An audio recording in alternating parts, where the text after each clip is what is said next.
Hey guys, Furum here, and today I'm going to be telling you about my sometimes bouncy Koenigsegg Regera in Asphalt 9 multiplayer. I Golden Maxed this car a few months ago at the end of its special event rerun, and as I just finished finals last week, I finally had enough time to record a good number of races in it, and as you may be able to tell from the length of this video, I included more than I usually do, 10 to be exact. Since it's the holiday season, I wanted to give you guys a treat, so this is the first of at least 2 longer multiplayer videos that I'll be making before and around Christmas time. The other one will be my newly 4-starred Tuatara. I'll also be making videos about the LVN and the Regera, driven by some really good drivers in my community. So if you would like to see all of those, please consider subscribing if you have not already, and consider checking out my other channels as well, Furum Clips, Furum TV, and my Purple Team Discord. And with that, I hope you do enjoy the video. And finally, I was able to get a decent floaty in this car.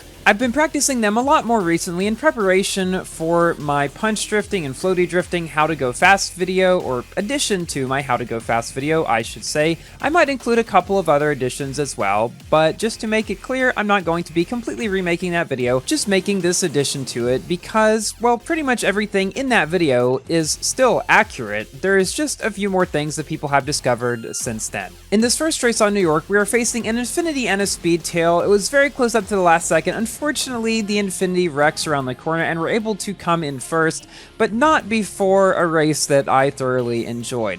I have to say, driving this car at Golden Max is a whole different world than driving this car at 4 stars. I made a video driving this car at 4 stars when it first came out in its original special event. That video is, in my opinion, one of my very best Asphalt 9 multiplayer videos still I've made. So many good moments in that one. And then most recently, I made a video about 3 months ago testing this car at Golden Max. Just in, I believe it was a regular multiplayer season, so classic, and then a ghost slipstream. But I love driving this car so much at Max that I decided, you know, I'm going to make a video driving this car in what I consider to be perhaps the best showcase of its performance, a ghost non-slipstream season. And the reason why I say that is because the fact that it's ghost means I don't really get hung up against other cars, but the fact that it's not slipstream means I can't just attribute wins to, oh, being able to ride on other players' nitro. No, this is just me driving the car pretty much. In that race, we did lose to a Tuatara, but we beat, let's see, a Devo, a Nemesis, and a Yesko. And moving on to our next race on Nevada, we have a Sharon, we've got a Bailey, as well as a Pininfarina. Later in this race, you will see why I brought attention to this car being bouncy at the beginning. Its physics can be a little bit interesting at times. I do actually have a clip up on my clips channel, which is I think one of the most popular clips on there, where in my 4-star Regera video, it just randomly bounced into air, just like it did earlier in this video. I have no idea what's going on with this car's physics. The good thing is, as you can see, it does not have the same issue with wall riding as the Sharon does. And I do believe this car in general is more stable than the Sharon, but check this out. I hit the top of this barrel and I just go flying completely into the air. I get 11 360s there. I'm able to thankfully land and keep control, but I got a lot of airspeed and airtime there. And I don't know, there's just something about this car at Golden Max that just makes it so fun to drive. It has some downsides though. Even though its top speed is incredibly great, one of the best in the game still. I mean, obviously there's several that are faster than it now, but overall it's still one of the best. Its downsides are more along the lines of its drifting, its handling, and its nitro efficiency. Well, pretty much everything except the top speed, but you see what I mean. The drifting, in my opinion, is probably the thing that pulls it down the most, because when you get tracks like Auckland, this track here that we're just happening to run into without even me planning that, it doesn't quite do so well a lot of the time. We've got a Tryon here, we've got a Devo, and another car up ahead, which I cannot tell what it is at the moment. I think that's a Regera, actually. I've seen quite a few Regeras in multiplayer recently. Don't know how, don't know why, because that car was not easy to get, but hey, I'm glad somebody got them. It was in a Drive Syndicate that I planned to make a video about, but then never did, just because I got so tired of talking about Drive Syndicates. Guess what we have in Asphalt 9 today? A new Drive Syndicate! Yeah! That's awesome. I'm totally going to win the car. Well, I wish I could, because it's the Bolide, which isn't why I want to win it. I kind of hate the way the Bolide looks, but it has a purple and golden decal, and the entire Drive Syndicate is themed purple and yellow. Purple and golden. Well, purple and golden sounds cooler than purple and yellow, so I'll go with that. I wish I could get the car. Unfortunately, just like before, you cannot buy the Syndicate coins with tokens. However, the one redeeming quality of most Drive Syndicates is they allow you to get at least 2 or 3 cars at some level of stars with only spending a few thousand tokens, which honestly does not necessarily mean a lot when they aren't great cars, but sometimes you just want to boost your car count. And today I unlocked the Praga, which got my car count to 123. Which is a pretty cool number if you ask me. Now, in this next race, we're going to be facing a Speedtail, a Sheeran, and another Gemera. Actually, that's the same one. I might have just seen the same Gemera this whole time when I was talking about earlier about seeing a lot of Gemeras. It may have just been this one guy. that kind of burst my bubble a little bit. But anyway, he did drive it pretty well, and it's still cool to see at least somebody won that Drive Syndicate. Now, Himalayas is one of the tracks that the Regera does best on due to its very high top speed. I've now been able to pass all 3 of the other cars in this race, which are all very good cars, they just don't go quite as fast, and Frozen Route and Mountain Poles are 2 of the most top speed oriented tracks in the entire game, if not the very most. And this last section of Frozen Route here might just be the longest section on almost any track where you can actually stay at your highest top speed for a long time. In this case, it's 284 without nitro, closer to 300 with. This is not as fast as, the Jesko or the Tuatara or the Venom, but I will say those cars very rarely do actually reach those high top speeds. I was testing my 4-star Tuatara at the same time as I was testing this 6-star Regera, and I found something interesting. Even though the Tuatara is definitely better at 4 stars than the 3 stars I had at before, and is faster than the Regera by a good 20 or so miles per hour, I had better luck in the Regera.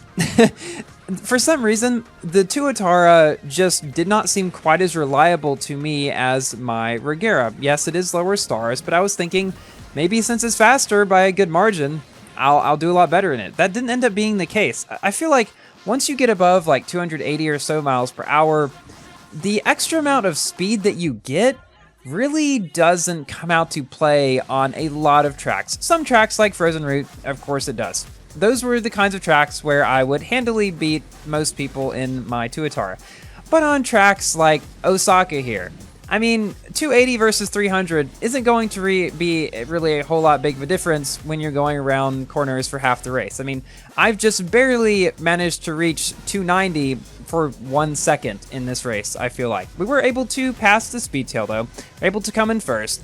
Definitely, not the easiest race, though. But I will say, this did kind of prove to myself that on one of the more twisty tracks in the game that didn't really have a lot of chance for me to get up to top speed, the Regera still did fairly well.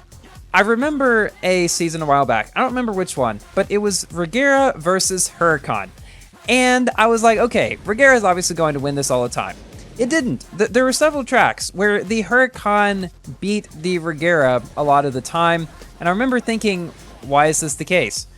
This was a while back, so perhaps people just weren't as skillful at driving high-speed cars back then as they are now.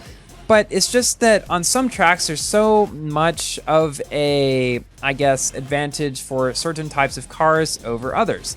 And when Asphalt 9 first came out, I wasn't really sure how I felt about, all the multiplayer races being 1 lap. Well, they weren't all at the beginning, but they have been for a long time now. And also the fact that you didn't get to even vote on tracks like you could in Asphalt 8. The game just kind of decides all that for you. And after playing the game for several years, I've realized that actually makes the multiplayer experience more fun. Because you can, no matter what car you take, you're always going to get a different track each time you have no control over. So no matter what car you take, fast, slow, in between, or whatever, there's always going to be something that will test that car. In my Regera, I did get some Himalayas, but then I got some Osaka too. If it was an Asphalt 8, I would just vote for Tokyo all the time, or whatever, if I was in a fast car. And I wouldn't have as much of a chance to really test how the car does on a track where it did not really seem as good for it. So that is one thing I am glad about in Asphalt 9, I guess, at this point. the fact that we can't actually choose the laps and the tracks and everything actually makes for a more enjoyable multiplayer experience overall, at least from my experience. Here, I didn't go quite so high there. I wasn't sure if I would be able to do it twice and come out safely. And again, we've just slightly been able to get ahead of this Bugatti here. Nevada is another pretty good track for this car, I've found. Oh, and there's one other thing I want to mention about this new update, the Winterfest season update, before I forget about it. I said this in my video about the cars in the update, but in case you haven't seen it, this would not be a good time to buy the Legend Pass. You can play in the Boxster in its Legend Pass showcase, and you'll find that it is simply not a very good car, like, at all. I can't think of a single redeeming quality about it. It's a low-end C-Class car that is barely better than the Homage, if it even is, and yeah, this is kind of one to skip. You can save your money at this point. Although Pluto did tell me he was able to buy the Legend Pass and the Multiplayer Pass for free this time due to a bug of some sort. When I checked, that wasn't available anymore. Not sure what happened with that, but this is the perfect one to have gotten for free if you were able to somehow, because it's not really worth spending money on this time. If you're doing it for the car, I mean, of course, if you want to get the other rewards and stuff, and the car isn't so much of a factor, you know, maybe go for it after all. I'm not one to judge or to tell you whether or not you shouldn't buy the Legend Pass, since I've never bought it myself and I do not plan to, unless there is a Shelby GT500 as a reward. So now we're moving on to Shanghai, and again we have a Chiron and a Speedtail. I found that these two cars, the Chiron and the Speedtail, were two of the most common higher-end S-Class cars that I've found in multiplayer at Chiron, just as because it's been out for so long and the special event has run twice, and that was a pretty nice floaty right there, if I do say so myself. Getting distracted. Let's go back to talking about the Speedtail in this case. That car is more common because of the starways that have gone on recently for it. A lot of people have been able to 5-star it, or, you know, 4-star it, or somewhere close to that. I made a video about the Speedtail recently if you'd like to check that out. Very good car. It can hold its own against most of the other high-end S-Class cars on the majority of tracks, like 80 to 90% of them. The only ones where it really falters are the high top speed ones. It goes 270, Yesco goes 320. You know, that's a 50 miles per hour speed differential, which only comes into play on certain tracks, but when it does, it does. Now moving on to our final race, which is against an LVN, don't see too many of those, on Nevada. And the other cars in the race, for the most part, are just A-Class cars. I think we've got 2 918s and 1 Huayra. Don't really know why people are driving in these cars in 1900 rating Legend League, but hey, it just makes them easy to beat. Free rating, thank you very much. And while we slowly creep up on the LVN, I'm going to give my general review about the Regera. I've made multiple videos about this car in the past, so there's not a whole lot more I can say about it, but it's definitely one of my favorite cars in the game overall. It's one of my best cars, it's one of my only Golden Maxed high-end S-Class cars next to the Chiron. Its top speed is incredible, its other stats are somewhat average, none of them are particularly awful, but they're not great either. But what I will say, none of them is so bad that it drags the car down. The car is well-rounded enough and has a good enough top speed, such that even in the case such as, say, these final turns on Nevada, where your drifting may not be so great, the rest of this car's performance generally more than makes up for it. And as we cross the finish line ahead of this LVN, thank you all so much for watching. Please like the video if you've enjoyed, and consider subscribing for more Asphalt, Forza, Minecraft, and other games content. And I will see you in my next video. Goodbye, everyone.